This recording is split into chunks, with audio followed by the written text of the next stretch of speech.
လူသားတွေဟာတဘာဝအပင်တွေနဲ့အတူနေထိုင်လာတာအလွန်ကြာခဲ့ပါတယ်အစအတွက်အဝယ်စားအတွက်စေဝါအတွက်အပင်တွေကိုစံသက်လေ့လာခဲ့ကြပါတယ်အဲ့ဒီအပင်တွေထဲမှာစေကြောက်ကခနက်ပစ်ဆိုတဲ့အပင်ကလည်းလူသားသမိုင်းထဲမှာအလွန်ရှေ့ကျတဲ့အပင်တစ်မျိုးပဲဖြစ်ပါတယ်ယနေ့ခေတ်မှာစေကြောက်ဆိုတာကိုကြားလိုက်ရင်လူအများစုကမွေးရစေအငင်းပွားစရာဥပဒေလူငယ်ပြဿနာစားတဲ့အရာတို့ပဲအရင်ဆုံးပြည်ပြင်ကြပါတယ်ဒါပေမဲ့အမှန်တကယ်တော့စေကြောက်ပင်ဟာလူသားသမိုင်းနဲ့အတူနှစ်ထောင်ပေါင်းများစွာဖြတ်သန်းခဲ့တဲ့သဘာဝအပင်တစ်ပင်ပဲဖြစ်ပါတယ်ဒီနေ့အစီအစဉ်လေးမှာတော့စေကြောက်ကိုမလို့ဆိုသလိုတုံးဆွဲနည်းတွေကိုလည်းပေါ်ပြမှာမဟုတ်ပါဘူးစေကြောက်ကိုဘယ်လိုစတင်တွေ့ရှိခဲ့တာလဲဘယ်လိုလူသားတွေစတင်သုံးလာပြီးကမ္ဘာတဝန်းဘယ်လိုပြန့်နှံ့သွားတာလဲအမျိုးအစားနဲ့အမျိုးအမည်တွေဘယ်လောက်ရှိတာလဲခဏပစ်ဆိုင်ရာထိမ့်မဲ့တွေကဘယ်နေတွေလဲဘယ်လိုစတင်ဖြစ်ပေါ်လာတာလဲစသည့်အကြောင်းအရာများကိုဘူးသူရသဘောဖြင့်ပေါ်ပြပေးမှာပဲဖြစ်ပါတယ်အားလုံးပဲမင်္ဂလာပါကျွန်တော်ကတော့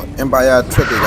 ခုမှာပဲဖြစ်ပါတယ်လိမ့်မယ်ပညာရှင်တွေရဲ့သူတွေတနာအရာစေကြောက်ပင်ဟာအလယ်ရှိဒေသတွေဖြစ်တဲ့မွန်ဂိုလီးယားကာဇက်စတန်နောက်တရုတ်ဘက်မှာတော်ရရင်ပင်ဖြစ်လွန်ခဲ့တဲ့နှစ်ပေါင်းတောင်းကျော်ကလေးကရှိနေခဲ့ပါတယ်အစာပိုင်းမှာလူသားတွေဟာဒီပင်ကိုမွေးစေတဲ့အရာဖြစ်မမြင်ခဲ့ကြပါဘူးအရွက်နဲ့အစိကိုတုံပြလို့ရတယ်အမြင်ကခိုင်ပါတယ်မိနဲ့ထိတွေ့တဲ့အခါမှာစိတ်အာရုံကိုတစ်မျိုးပြောင်းလဲစေတတ်တယ်ဒီလိုသဘာဝလက္ခဏာတွေကြောင့်သုံးဝင်တဲ့အပင်ဖြစ်စတင်တည်ထားမိလာကြပါတယ်လူသားသမိုင်းထဲမှာစေကြောက်ကိုပထမဆုံးမှတ်တမ်းတင်အသုံးပြုခဲ့တာကတော့ရှေးဟောင်းတရုတ်ယဉ်ကျေးမှုတွေပဲဖြစ်ပါတယ်လွန်ခဲ့တဲ့ BC 2900ဝန်းကျင်ကတရုတ်စေစာအရစေကြောက်ကိုနာကျင်မှုလျှော့ချရန်အိမ်မပျော်ခြင်းကိုသက်သာစေရန်အစာမကြေမှုတွေအတွက်ဆေးအဖြစ်အသုံးပြုခဲ့ကြပါတယ်ဒီကာလအတွင်းမှာစေကြောက်ဟာမိုးရေစေးမဟုတ်သေးပါဘူးစေဝါတစ်မျိုးသာဖြစ်ပါတယ်အဲ့ဒီခေတ်ကစေကြောက်ပင်ကိုအမြင့်ဖြစ်သုံးတယ်ထို့နောက်အဝေအစားကျိုးလေကျိုးစာရေးစက်ကူအဖြစ်သုံးခဲ့ကြပါတယ်ဒီအချိန်မှာမွေးစေတဲ့ပင်ဆိုတဲ့အယူအဆမရှိသေးပါဘူးတရုတ်မှာပထမဆုံးစာရွက်လောက်ရမှာတော့ဟမ်ကိုသုံးခဲ့တယ်လို့မှတ်တမ်းရှိခဲ့ပါတယ်နောက်ပိုင်းအိန္ဒိယအရှေ့အလယ်ပိုင်းအာဖရိကဘက်ကိုကုန်သွယ်ရေးလမ်းကြောင်းတွေကြောင့်စေကြောက်ပင်ဟာဖြန့်ကျက်သွားခဲ့ပါတယ်ဒီကာလမှာစေကြောက်ပင်ကိုစေဝါနဲ့အမြင့်ဆိုတဲ့အမြင်ပဲရှိနေပါသေးတယ်အချိန်ကြီးကြာလာတဲ့အမျှအပင်ဟာလူသားတွေရဲ့စိတ်ကိုပြောင်းလဲစေတဲ့အာနိသင်ရှိကြောင်းကိုတတိထားမိလာကြပါတယ်ဒီနေရာမှာအရေးကြီးတဲ့ချက်တစ်ခုရှိပါတယ်စေကြောက်ပင်မှာ THC ဆိုတဲ့တက်ကလူစိတ်အာရုံကိုပြောင်းလဲစေပါတယ်အိန္ဒိယဒေသတွေမှာဘန့်ခေါ်စေကြောက်တစ်မျိုးကိုအိန္ဒိယရဲ့ရှယ်ရောက်သမိုင်းစာပေတွေဖြစ်တဲ့ဗိဒိတ်ထဲမှာစေကြောက်ကိုဘုရားသခင်နဲ့ဆက်နွယ်ပင်လို့ခေါ်ဆိုတဲ့မှတ်တမ်းတွေလည်းရှိပါတယ်။ဘာသာရေးအခမ်းအနားဘာသာရေးလုပ်ငန်းတွေမှာတုံ့ပြုပြီးဒီနေရာမှာအရေးကြီးတာကတော့စိတ်အပန်းဖြေဖို့မဟုတ်ပဲစိတ်ကိုတိတ်ဆိတ်စေဖို့အာယုံစူးစိုက်ဖို့တွင်းစိတ်ကိုလေ့လာဖို့ဆိုတဲ့အယူအဆနဲ့တုံ့ပြုခဲ့ကြပါတယ်။အရေးကြီးဆုံးကတော့ဘန့်ခေါ်စေကြောက်မျိုးဟာတည်ရှိပါဝင်မှုနှုန်းအလွန်ကိုပဲနေပါကြပါတယ်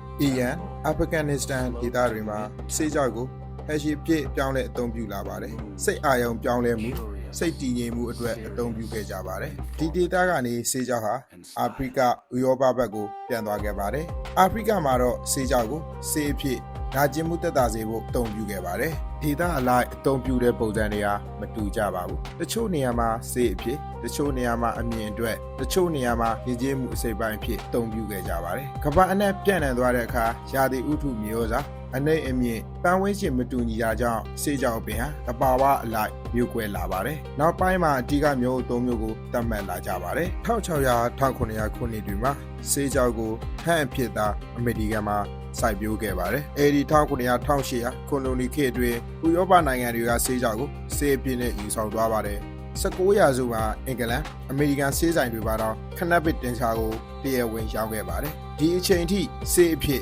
်သုံးဆွဲပြီးမိုးရေစေးအဖြစ်မဟုတ်သေးပါဘူးအချိန်အဖြစ်1890 1930ဒီကာလမှာတော့ပြောင်းလဲကြီးဆုံးခေတ်လို့ဆိုရပါမယ်အဓိကအကြောင်းရင်းများကတော့စနစ်ဆက်ကျင်လို့စိတ်ဖိစီးမှုအမှုပညာဂီတယဉ်ကျေးမှုတငယ်ချင်းဖိအားအလုတ်တရမာလူဒန်းစားတိုးမြင့်လာခြင်းစသည့်အချက်တွေကြောင့်မိုးရေဖို့မဟုတ်ဆိုတဲ့အမြင်နဲ့စေးကြောက်ကိုစတင်သုံးဆွဲလာကြပါတယ်အရေးကြီးဆုံးကတော့ THC ပါဝင်မှုမြင့်တဲ့အမျိုးအစားတွေကိုရွေးချယ်စိုက်ပျိုးလာခြင်းနဲ့အတူဒီကနေပြီးမူးတယ်ဆိုတဲ့အကျိုးသက်ရောက်မှုဟာလည်းပြင်းထန်လာခဲ့ပါတယ်ဒါပေမဲ့1960ခုနှစ်ဒီမှာအမေရိကန်လူငယ်တွေကြား Hippie Culture Annual Movement တွေနဲ့အတူစေးကြောက်ကိုလွတ်လပ်မှုစနစ်ကိုစန့်ကျင်မှုအနေနဲ့သုံးလာခဲ့ကြပါတယ်ဒီကာလကပဲလူငယ်ကြီးချင်းပုံနဲ့အတူစေးကြောက်ချိတ်ဆက်သွားခဲ့ပါတယ်အချိန်အပြင်1982ခုနှစ်အမေရိကန်ကယ်လီဖိုးနီးယားမှာ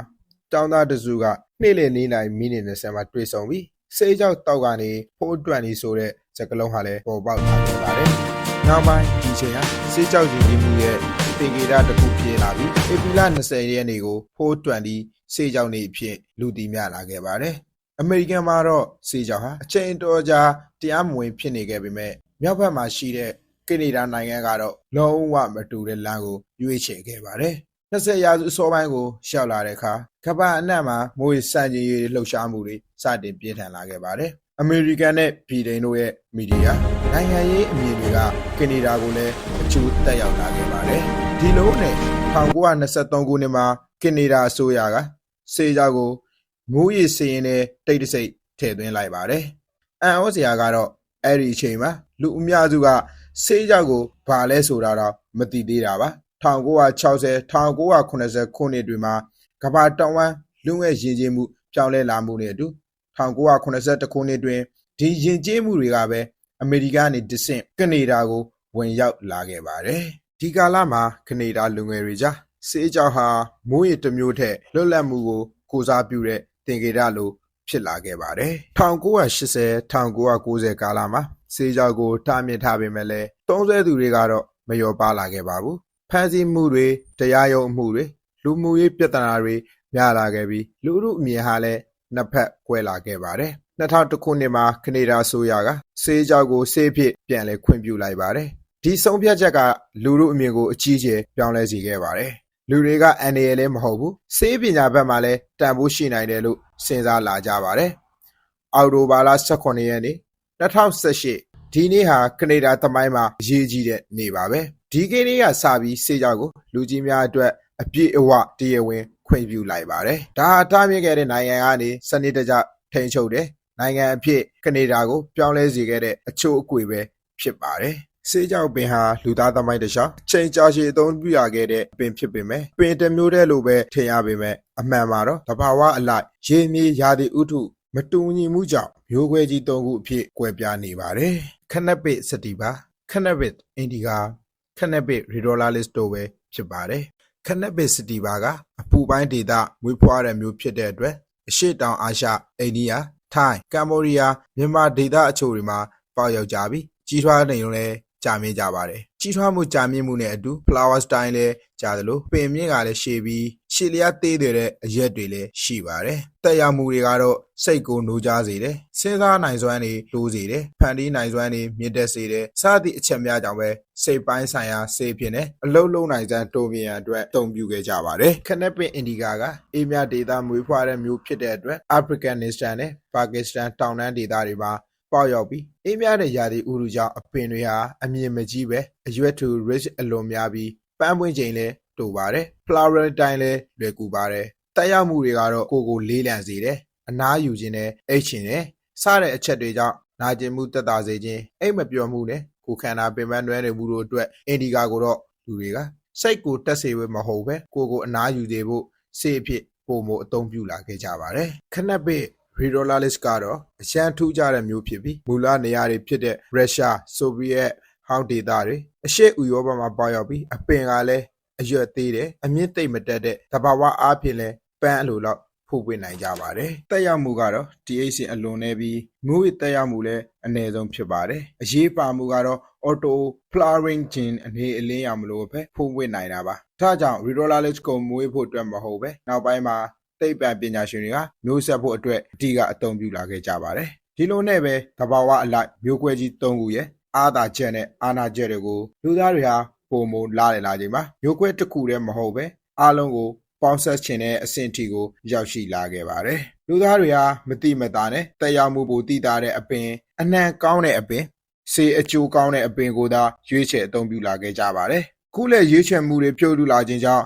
THC ပါဝင်မှုနှုန်းကလည်းမြင့်တက်လာခဲ့ပါတယ်စေကြောက်ပင်ဟာအပေါ်အဖော်ပြသလိုဒေတာမှာတစ်မျိုးတနိုင်ငံမှာတစုံတန်နဲ့တဘာဝအလိုက်ကွဲပြားနေခဲ့ပါတယ်ဒါ ဒါပေမဲ့20ရာစုအလယ်ပိုင်းကိုရောက်လာတဲ့အခါမှာလူတွေကြားမှာမေကွန်းတွေပေါ်ပေါက်ခဲ့ပါတယ်ဒီမျိုးကစိတ်ကိုတက်ကြတယ်ဒါပေမဲ့ခန္ဓာကိုယ်မတက်တာဘူးဒီမျိုးကအိတ်ချင်စေတယ်ဒါပေမဲ့စိတ်ကိုမလှုပ်ရှင်စေဘူးဒီလိုနဲ့တမျိုးတည်းနဲ့လူတွေရဲ့လိုအပ်ချက်ကိုမဖြည့်ဆည်းနိုင်တော့ဘူးဆိုတဲ့အခြေအနေကိုရောက်လာခဲ့ပါတယ်တဖြည်းဖြည်းနဲ့လူတွေဟာစေးကြောက်ကိုအကြောင်းရင်းတစ်ခုတည်းကြောင့်မတုံ့ကြပါဘူးအဓိကလိုချင်ချက်ပေါ်တွေမူတည်ပြီးတော့စိတ်ကိုတက်ကြွစေခြင်းလူတွေရှိမယ်ခန္ဓာကိုယ်နာကျင်မှုတက်တာတဲ့လူတွေရှိမယ်အိမ်မပျော်လို့တုံးဆွဲသူတွေရှိမယ်ဆေးအဖြစ်သုံးကျင်သူတွေလည်းရှိမယ်အနက်အရသာကိုစိတ်ဝင်စားသူတွေလည်းရှိမယ်စသည်လိုချင်ချက်ပေါ်မတူညီမှုတွေကြောင့်ဆေးကြောက်ကိုတပုံစံနဲ့မထားနိုင်အောင်လှုပ်လာကြပါတယ်1960 1980ခုနှစ်တွေမှာလူငယ်ရည်ကြည်မှုပြောင်းလဲလာမှုနဲ့အတူလွတ်လပ်မှုကိုရှာဖွေတဲ့စံသက်ခြင်းနဲ့မတူတာတွေကိုစိတ်ဝင်လာကြတယ်ဒီအချက်တွေကြောင့်အမေရိကန်ဥရောပလူတွေကမျိုးကွဲတွေကိုလဲလှယ်ပေါင်းဆက်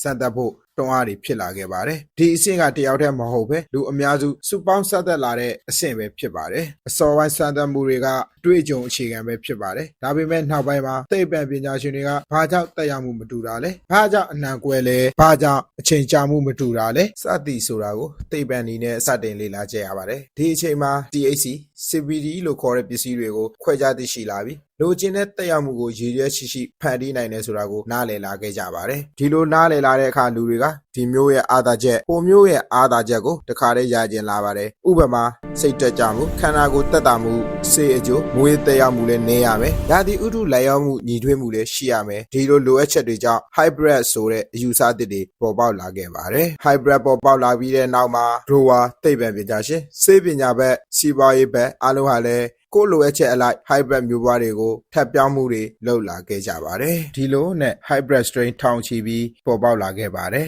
ဆေးကြောင့်မျိုးကွဲသစ်တွေပေါ်ပေါက်လာတာလည်းမူးကျင်လို့ပဲမဟုတ်ပါဘူးလူတွေရဲ့လိုအင်ဆန္ဒမတူညီမှုတွေစုပေါင်းစံသက်မှုနဲ့သိပ္ပံပညာရှင်တွေရဲ့ပေါင်းဆက်လာရာကနေ hybrid ဆိုတဲ့အဆင့်ကိုရောက်လာခဲ့တာပါယခုအပြင် hybrid strain အမျိုးအမည်ပေါင်းများစွာလည်းရှိသည့်အထက်အမှာဥပမာ OG crab နာမည်ရင်း OG ကို ocean ground လို့လည်းခေါ်ကြပြီးအမျိုးအစားကတော့ Indica domain နဲ့ hybrid ပဲဖြစ်ပါတယ်။နာမည်ကြီးရတဲ့အကြောင်းရင်းကလည်းစိတ်ကိုပြေလည်စေပြီးခန္ဓာကိုယ်ကိုလည်းတက်တာစေတဲ့တက်ရောက်မှုတို့ကြောင့်ပဲဖြစ်ပြီး hybrid ကလူတွေလိုချင်နေတဲ့စိတ်ခန္ဓာကိုယ်အကျိုးနှမျိုးလုံးကိုတစ်ခါတည်းပေါင်းပေးနိုင်တဲ့ဆိုတာကိုကိုးစားပြုလို့လည်းသတ်မှတ်လာခဲ့ကြပါတယ်။နောက်တစ်မျိုးကတော့ blue dream ဖြစ်ပြီးသူ့ရဲ့အမည်အရင်းကိုတော့အနက်အရသာပေါ်မူတည်ပြီးပေးထားတဲ့နာမည်ပဲဖြစ်ပါတယ်။အမျိုးအစားကတော့ Bela hybridစတီဘာအင်ဒီကာပဲဖြစ်ပါတယ်။ဘာကြောင့်နာမည်ကြီးလဲဆိုရင်နူးညံပြီးစိတ်ကိုလည်းပေါ်ပါစေတယ်။ခန္ဓာကိုယ်လည်းမလွန်ကိုင်းပဲဘော်ရိုက်ဖြစ်ကိုလည်းထိမ့်သိမ့်ပေးပါတယ်။စသည့်အတွက်ကြောင့်ဖြစ်ပြီး